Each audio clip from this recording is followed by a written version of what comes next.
Question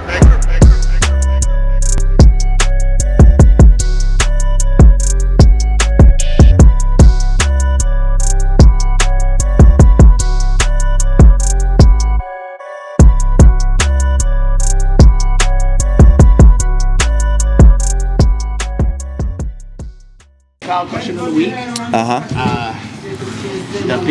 The big event this last week was ADCC. You know, lots of highlights coming out, lots of matches, lots of really great stuff.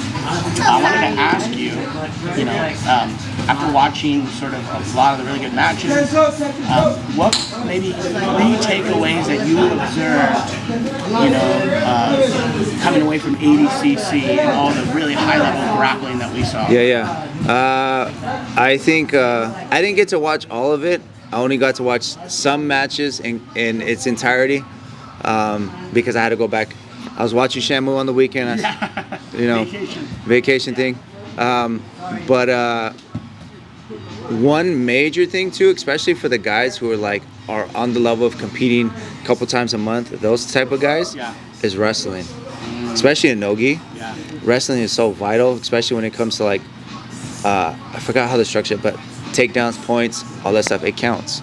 You know, that's one thing. High level wrestling, it helps. You know, training. For the average practitioner, maybe not as much. So but for the competitor. For the competitor, yeah. For the lazy guys like myself, learning how to take people down, and yes, it's important for sure. But to actually get really, really good at wrestling as a high-level competitor definitely will help. It'll be that force multiplier in your jiu-jitsu, right? Another thing too is a lot of stuff that I've seen is very basic, very fundamental, because everybody's really, really good.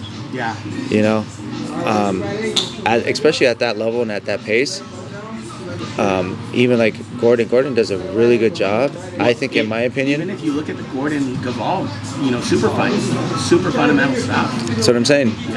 I've been saying that for a while, ever since I started playing a little bit more, like learning how to put pressure and switch the pace. Like obviously, there's going to be times where you need to go fast. And there's certain times you got to slow it down and then control the position.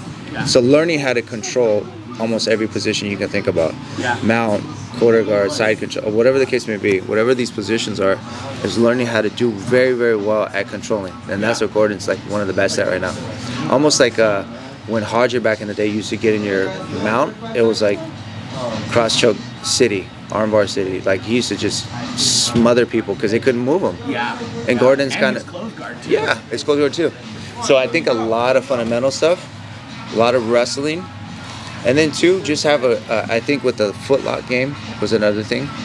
There was a lot of like the Micah Gaval and the other kid, the Rotullo brother. He caught him in a gnarly tangle, which ended up in a heel hook, I believe.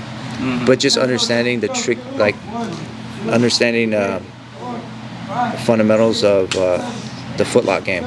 Because you know it's kind of like a different world. It can be. And that looked like a weird entanglement. I think I seen that other kid too catch. I don't know. I seen a couple things. I got to go back and rewatch quite a bit. Gordon had, I want to say, outside heel hook Nicky with Rod. He hit a heel hook. In the Sam Ice, he hit a heel hook in 11 seconds. So I think it was the same one too. It was from the outside. I don't know what they call it. They call it some weird Japanese thing, but it's from the inside out and then like hitting the outside heel hook. Single leg X. Just having good understanding of that stuff, especially in no-gi tournaments. Those are kind of like the main things from the matches I did get to watch and the highlights I got to see. You know, I think we were talking earlier, I seen a post Eddie Bravo was put out about the future of grappling or jiu-jitsu is like fundamentals, passing guards and smashing and smothering. You know, now that I guess it's like when the Berimbolo was hot, you know, everybody was on it and then everybody figured it out, and now it's like only like Musumeci uses it at that high level besides the meows. So it's like a flavor of the week. Flavor of the week, cup of tea of the week. You know, Starbucks hot latte of the month. You know, pumpkin spice, PS House, the seasonal drop. So I think that's what it was, and it goes back. Everything always seems to go back to fundamentals, foundation, and who controls the best. That's such a good point. You know, you always have your seasonal drops, but it always comes back to. Yeah, I mean, Kaining Duarte was, you know, I mean, of course he had a bunch of negative advantages, but fundamentally he was just shutting down the hips of Craig Jones. Basic fundamental stuff.